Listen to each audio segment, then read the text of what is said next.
Kejadian 11 ayat 1 sampai ayat 32.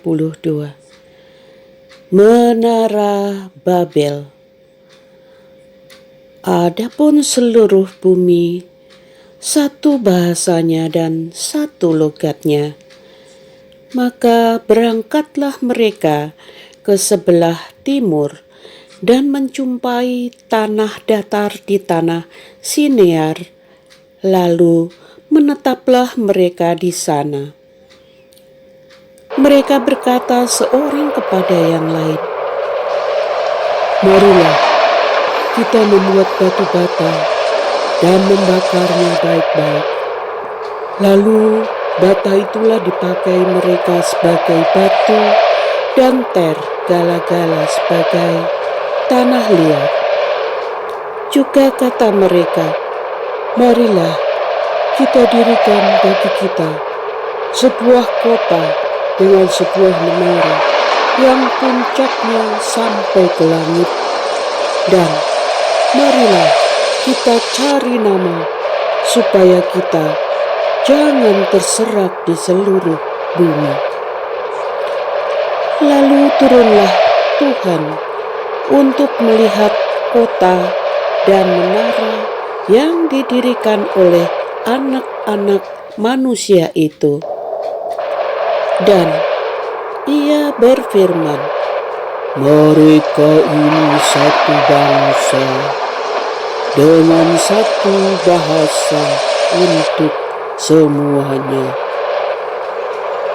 Ini barulah permulaan usaha mereka.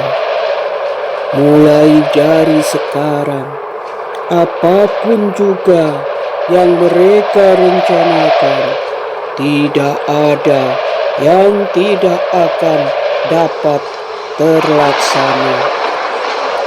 Baiklah, kita turun dan mengacau balaukan di sana bahasa mereka, sehingga mereka tidak mengerti lagi bahasa masing-masing." Demikianlah mereka diserahkan Tuhan dari situ ke seluruh bumi, dan mereka berhenti mendirikan kota itu. Itulah sebabnya sampai sekarang nama kota itu disebut Babel, karena disitulah dikacau balaukan Tuhan bahasa seluruh bumi, dan dari situlah mereka diserahkan Tuhan ke seluruh bumi. Keturunan Sem. Inilah keturunan Sem.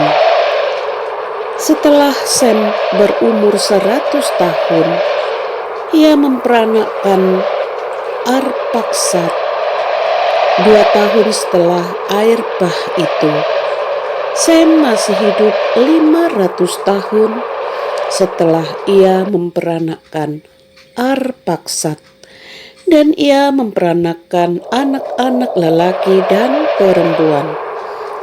Setelah Arpaksad hidup 35 tahun, ia memperanakkan Selah. Arpaksad masih hidup 403 tahun setelah ia memperanakkan Selah, dan ia memperanakkan anak-anak lelaki dan perempuan. Setelah Selah hidup 30 tahun, ia memperanakkan Eber. Selah masih hidup 403 tahun setelah ia memperanakkan Eber, dan ia memperanakkan anak-anak lelaki dan perempuan.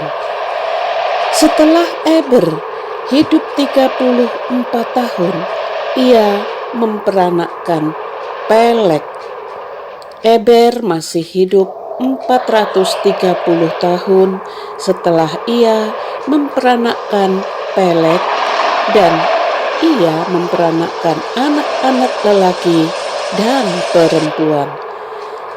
Setelah Peleg hidup 30 tahun, ia memperanakkan Rehu. Peleg masih hidup 209 tahun setelah ia memperanakkan Rehu, dan ia memperanakkan anak-anak lelaki dan perempuan.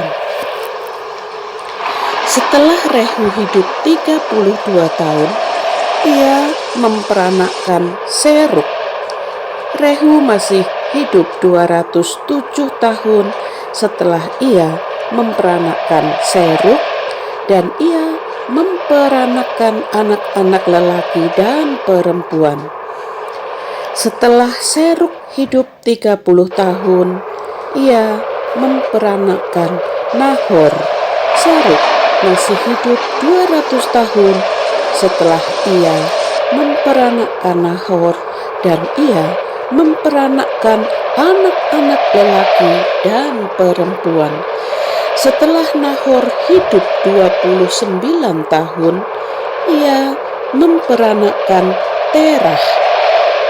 Nahor masih hidup 119 tahun setelah ia memperanakkan Terah, dan ia memperanakkan anak-anak lelaki dan perempuan. Setelah Terah hidup 70 tahun, ia memperanakkan Abram, Nahor, dan Haran. Daftar keturunan Terah. Inilah keturunan Terah. Terah memperanakkan Abram, Nahor, dan Haran. Dan Haran memperanakkan Lot. Ketika Terah ayahnya masih hidup, matilah Haran di negeri kelahirannya di Ur Kasdim. Abram dan Nahor kedua-duanya kawin. Nama istri Abram ialah Sarai, dan nama istri Nahor ialah Milka, anak Haran ayah Milka dan Yiska. Sarai itu mandul, tidak mempunyai anak. Lalu Terah membawa Abram, anaknya serta cucunya, Lot, yaitu anak Haran, dan Sarai menantunya, istri Abram, anaknya. Ia berangkat bersama-sama dengan mereka dari Ur Kasdim untuk pergi ke tanah Kanaan. Lalu sampailah mereka ke Haran dan menetap di sana. Umur Terah ada 205 tahun, lalu ia mati di Haran.